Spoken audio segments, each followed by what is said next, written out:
بسم اللہ الرحمن الرحیم الحمدللہ رب العالمین والصلاة والسلام علی سید المرسلین وعلی آلہ وصحبہ اجمعین۔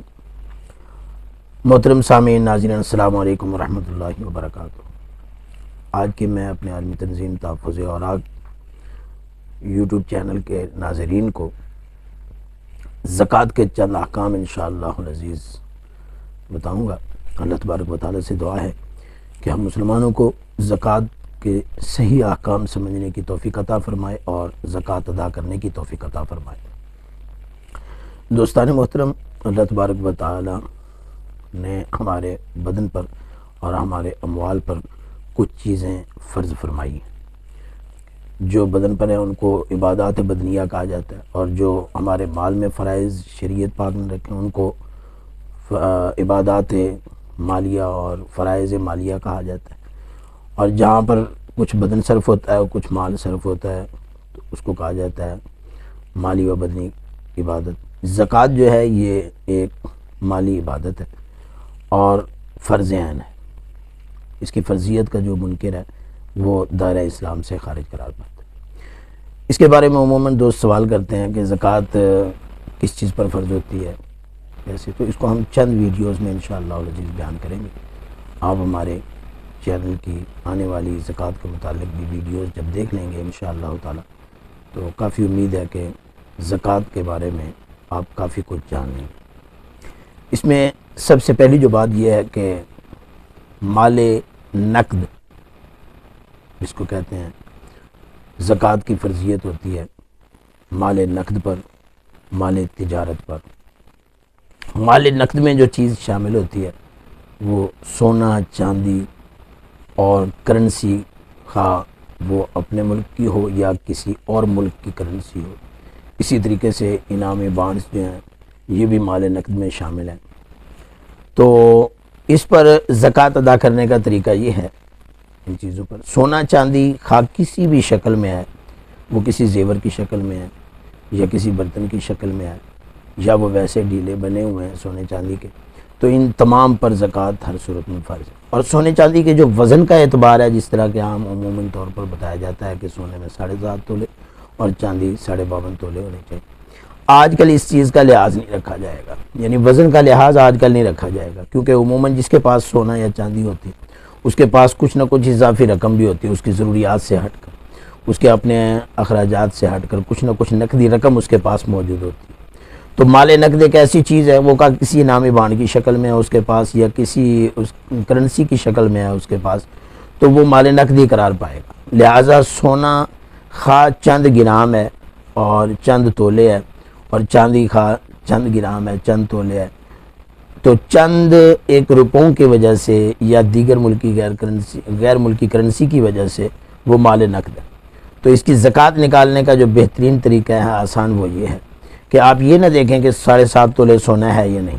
جب آپ کے پاس کچھ نہ کچھ اضافی رقم خواہ وہ آپ کی ضروریات سے ہٹ کر 1 روپیہ بھی اگر آپ کے پاس موجود ہے نا تو وہ مال نقد قرار پائے گا آپ کی ضروریات سے علاوہ۔ اور ایسا تو کبھی بھی نہیں ہو سکتا کہ ایک آدمی کے پاس 2 تولے سونا ہو یا 1 تولے سونا ہو تو اس کے پاس کچھ نہ کچھ نقدی رقم نہ ہو۔ لہٰذا جب بھی زکوٰۃ کا حساب کریں تو 7.5 تولے سونے کا لحاظ بالکل نہیں رکھا جائے گا، بلکہ قیمت کا لحاظ کیا جائے گا۔ اس کی قیمت نکالنے کا آسان طریقہ یہ ہے کہ آپ جو موجود سونا ہے جو آپ کی ملکیت میں ہے، ایک آپ کی اہلیہ کی ملکیت میں ہے، ایک آپ کی ملکیت میں ہے، ایک آپ کے بچوں کی ملکیت میں، ہر ایک کی ملکیت کا الگ الگ لحاظ رکھا جائے گا۔ یہاں پر جتنی سونا آپ کی ملکیت میں ہے، جتنی چاندی آپ کی ملکیت میں ہے، خواہ وہ آپ نے چاندی انگوٹھی بنا کر پہنی ہوئی ہے اور کسی بھی شکل میں آپ کے پاس وہ موجود ہے، تو آپ اس سونے کی قیمت لگائیں، چاندی کی قیمت لگائیں جو اس وقت موجود چل رہی ہو، اس کے ساتھ آپ کے پاس جو نقدی کرنسی موجود ہے ملکی یا غیر ملکی، جو انعامی بانڈز وغیرہ آپ کے پاس موجود ہیں وہ بھی اس میں آپ شامل کریں گے۔ اس طرح آپ نے کوئی کمیٹی وغیرہ ڈالی ہوئی ہے تو جتنی کمیٹیاں آپ ادا کر چکے ہیں وہ کمیٹیاں جو ہیں وہ بھی شمار کی جائیں گی اس میں، کیونکہ وہ آپ نے قرض ہے جو لینا ہے آپ۔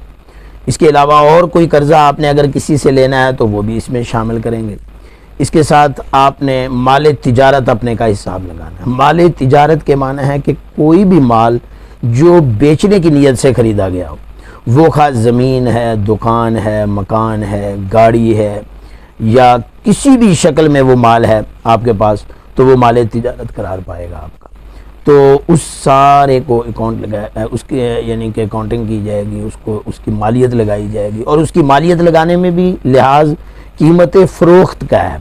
قیمت خرید کا نہیں ہے۔ جو اس وقت مارکیٹ ریٹ اس کا قیمت فروخت ہے، اس کے لحاظ سے آپ اس کی قیمت لگائیں گے۔ تو یہ ساری فہرست آپ بنا لیں۔ اس کے بعد کیا ہوگا کہ جو قرض آپ نے دینا ہے کسی کو، وہ اس سے منہا کر لیں گے، نفی کر لیں گے۔ اس طرح سے جو کمیٹی آپ لے چکے ہیں، اس کمیٹی کی باقی قسطیں جو آپ نے ادا کرنی ہیں، تو وہ بھی آپ پر قرض ہے۔ وہ جتنی کمیٹی کی قسطیں آپ نے ادا کرنی ہیں، وہ ساری جمع کر کے وہ آپ اس میں سے منہا کریں گے، نفی کریں گے، قرض نفی کریں گے۔ کمیٹیاں جو آپ نے ادا کرنی ہیں باقی لے چکے ہیں، وہ نفی کریں گے۔ تو جو کچھ باقی رقم اب بچے گی، اس کا 40واں حصہ زکوٰۃ فرض ہے، یعنی ہر 40,000 پر 1,000 روپے زکوٰۃ ادا کرنے ہوں گے۔ اس کے ساتھ یہ بھی ذہن میں رکھ لیں کہ اگر کوئی شخص ایسا ہے کہ جو کئی سابقہ سالوں سے کسی چیز کی زکوٰۃ نہیں دے سکا، شرعی مسئلے کی آگاہی نہ ہونے کی وجہ سے یا سستی کاہلی کی وجہ سے معاذ اللہ اس نے یہ تاخیر کر دی کہ اس نے وہ زکوٰۃ ادا نہیں کی، تو وہ ہمارے اسکرین پر دیے گئے نمبر پہ رابطہ کرے ہم سے، انشاءاللہ تعالیٰ اس کے لیے کوئی آسان سے آسان حل ہم بتائیں گے کہ جس کے ساتھ وہ فرض شرعی بھی نبھا سکے، اور وہ جو جس پریشانی میں ہے کہ وہ اب اتنی سالوں کی زکوٰۃ اگر جمع کی جاتی ہے تو وہ اس کے پاس اتنی رقم نہیں بنتی کہ جس سے وہ ادا کر سکے، تو اس کا حل انشاءاللہ تعالی ہم شرعی طریقے سے اس کو بتائیں گے، ہیلہ شرعیہ کے ذریعے، تاکہ اس پر سے جو ایک فرض کی ادائیگی کا بوجھ ہے وہ آسان ہو جائے اور آسانی کے ساتھ اتر سکے۔ اس کے ساتھ انشاءاللہ العزیز ہم اگلی ویڈیو میں یہ بیان کریں گے کہ وہ کون سی چیزیں ہیں جن پر زکوٰۃ فرض نہیں ہوتی۔